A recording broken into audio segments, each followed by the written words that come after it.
दोस्तों, कहानियाँ अक्सर हमें कुछ सिखा कर जाती हैं। इस कहानी का नाम है बुद्धिमान की परीक्षा।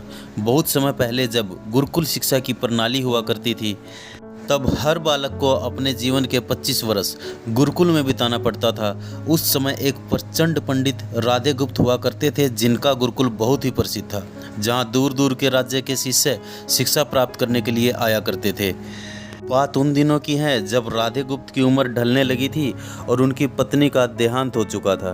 घर में विवाह योग्य एक कन्या थी। राधे गुप्त को हर समय उनकी चिंता सताती रहती थी।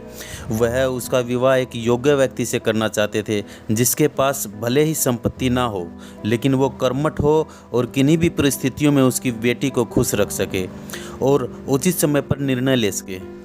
और एक दिन उनके दिमाग में एक ख्याल आया और उन्होंने इस परेशानी का हल सोचा कि क्यों ना वो अपने खुद के शिष्यों में से ही योग्य वर की तलाश करें।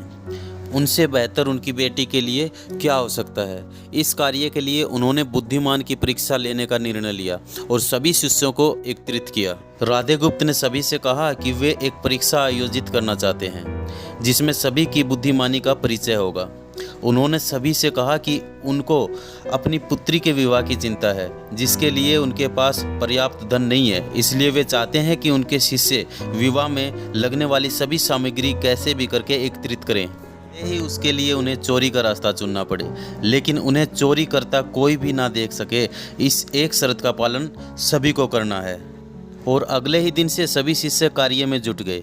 रोजाना कोई ना कोई तरह तरह की वस्तुएं चुरा कर लाता और राधा गुप्त को दे देता, और राधा गुप्त उन वस्तुओं को एक विशेष स्थान पर रख देते, क्योंकि परीक्षा के बाद वह सभी वस्तुएं उनके मालिक को वापस करना जरूरी था, क्योंकि वे अपने शिष्यों को सही ज्ञान देना चाहते थे।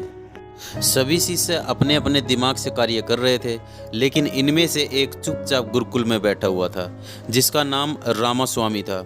वह राधा गुप्त का सबसे करीबी और होनहार छात्र था। उसे ऐसा बैठा देख राधा गुप्त ने इसका कारण पूछा। तब रामास्वामी ने बताया कि आपने परीक्षा की शर्त के रूप में कहा था कि चोरी करते वक्त इसे कोई ना देख सके। इस प्रकार अगर हम अकेले में भी चोरी करते हैं, तब भी हमारी अंतरात्मा उसे देख रही होती है। हम खुद से भी उसे छिपा नहीं सकते, और इसका अर्थ यह है कि चोरी करना व्यर्थ है। उसकी यह बात सुनकर राधा गुप्त के चेहरे पर खुशी छा गई। वे उसी वक्त सभी छात्रों को एकत्रित करते हैं और पूछते हैं, क्या आप सबने जो चोरी की है, क्या उसे किसी ने देखा? सभी कहते हैं नहीं। तब राधा गुप्त कहते हैं कि क्या आप अपने अंतर्मन से भी इस चोरी को छिपा सके? सभी को बात समझ में आ जाती है और सबका सिर नीचे झुक जाता है। शिवाय रामास्वामी के। राधा गुप्त रामास्वामी को बुद्धिमानी की परीक्षा में अव्वल पाते हैं और सभी के सामने कहते हैं कि यह परीक्षा मेरी पुत्री के लिए उचित वर तलाशने के लिए रखी गई थी। इस प्रकार मैं रामास्वामी का विवाह अपनी सपुत्री के साथ तय करता हूँ। सभी खुशी से झूम उठते हैं और साथ में ही चुराई हुई हर वस्तु को उनके मालिक को सौंप देते हैं। तो दोस्तों, इस कहानी से ये शिक्षा मिलती है कि कोई भी कार्य अंतर्मन से छिपा नहीं रहता और अंतर्मन ही मनुष्य को सही राह दिखाती है। इसलिए मनुष्य को किसी भी कार्य के सही गलत के लिए अपने मन को टटोलना सबसे ज़रूरी है। दोस्तों, अगर कहानी अच्छी लगी हो तो चैनल को सब्सक्राइब और वीडियो को लाइक ज़रूर कर देना।